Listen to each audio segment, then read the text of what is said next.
بسم اللہ الرحمن الرحیم۔ آج کا ہمارا ٹاپک جناب ویٹنگ فار گوڈو کے رائٹر سیموئل بیکٹ جو ہیں وہ ان کا انٹروڈکشن ہے۔ تو سب سے پہلے ہم شروع کرتے ہیں جناب، ان کو آئرلینڈ سے ان کا تعلق تھا اور ان کو 1969 میں نوبل پرائز سے نوازا گیا for his writing new forms of novel and drama. It rumored that Beckett gave much of the Nobel Prize money to needy artists۔ یہ بھی کہا جاتا ہے کہ وہ جو رقم ملی تھی ان کو نوبل پرائز سے اس کے ساتھ، تو وہ انہوں نے نیڈی پیپل میں تقسیم کر دی زیادہ اس میں سے رقم۔ تو 13 اپریل 1906 ان ڈبلن آئرلینڈ، یہ ان کی ڈیٹ آف برتھ ہے اور یہ ان کی جہاں پہ یہ پیدا ہوئے، اور 1989 میں فرانس پیرس میں ان کی ڈیتھ ہوئی۔ تو اس کے بعد جناب آئرلینڈ کے رہنے والے یہ ناولسٹ تھے، پلے رائٹ تھے، پوئٹ تھے اینڈ ایسیسٹ تھے۔ Irish event guard novelist, play right, theatre director and poet. Educated from Trinity college, اور 1930 میں یہ اسی کالج میں لیکچرر بھی رہے۔ He attended Dublin university also. He was a civil engineer, middle class Protestant parents. ان کے جو پیرنٹس تھے وہ مڈل کلاس، اور کچھ نوٹس میں پراسپیرس بھی موجود ہے، تو مڈل کلاس یا پراسپیرس ان کے پیرنٹس تھے، اور پروٹیسٹنٹ جو ہے وہ ان کا کرسچن جو تھے وہ پروٹیسٹنٹ کرسچن تھے۔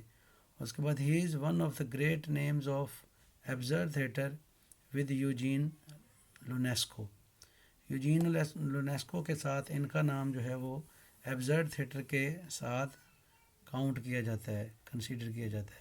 Bucket is one of the most widely discussed and highly praised of 20th century authors۔ Some early philosophical critics such as Sartre and Theodore praised him, one for his revolution of absurdity, the other for his works. Beckett's plays are concerned with human suffering and survival۔ یہ ان کے please کا basic concern ہے کہ human suffering and survival, and his characters are struggling with meaninglessness and the world of the nothingness. Lived in Paris most of his adult life. Wrote in both English and French. Education from Trinity College, Dublin۔ یہ پہلے بات آ چکی ہے۔ اس کے بعد کہتا ہے جی when World War II broke out, Beckett was in Ireland but he hastened to Paris and joined a resistance network۔ اس کے بعد bucket is widely regarded as among the most influential writers of the 20th century۔ He is considered one of the last modernists۔ His works offers a bleak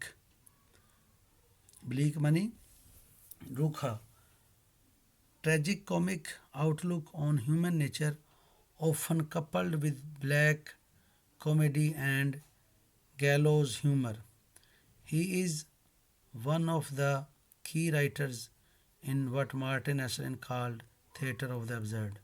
یہ ان چند کی writers میں سے ہیں جن کے بارے میں کہا جاتا ہے کہ وہ تھیٹر آف ابزرڈ میں لکھا، انہوں نے تھیٹر آف ابزرڈ کے لیے لکھا۔ ان کے میجر ورکس ہیں جناب آگے ورکس پلیز میں waiting for Godot 1953، act without words 1 1956، act without words 2 1956، end game 1957، rough for theatre 1950۔ پھر اس کے بعد rough for theatre 2 1950، happy days, یہ سارے پلیز ہیں جن کے 1960۔ پلے ایک اور پلے تھا جس کا نام پلے تھا 1963۔ اس کے بعد come and go 1965، breath 1969، a piece of monologue 1980۔ اس کے بعد ناولز ہیں dream of fair to middling women 1932 میں لکھا، واٹ 1945 میں لکھا، مولے 1951، مولن ڈائز 1951، یہ ناولز ہیں. دا ان نیمیبل 1953. اس کے بعد پوئٹری کلیکشنز بھی ہیں کیونکہ یہ پوئٹ بھی تھے، تو وہ ہیں جی collected poems in English 1961، collected poems in English and French 1977، what is the word 1989. اور اس کے بعد بیکٹ کی جو لاسٹ بک ہے وہ اسٹیئرنگ اسٹل 1989 ہے. یہ ان کا بیسک بنیادی تعارف ہے سیموئل بیکٹ کا. اور اس کے بعد اس کے علاوہ جو ہے ویٹنگ فار گوڈو، اور اس کے لیے جو خاص اہم پوائنٹس ہیں اور اس کے بارے میں رائٹرز کیا کہتے ہیں ویٹنگ فار گوڈو کے، وہ انشاءاللہ نیکسٹ ویڈیو میں بتاؤں گا. فی الحال یہ سیموئل بیکٹ کا انٹروڈکشن تھا. اگر آپ کو اچھا لگا ہے تو اس چینل کو ہائی لینڈ اکیڈمی ٹیوٹوریل کو آپ سبسکرائب کریں اور بیل آئیکن کو پریس کریں تاکہ آنے والی ویڈیو آپ تک اس کا نوٹیفیکیشن پہنچ سکے. اللہ حافظ.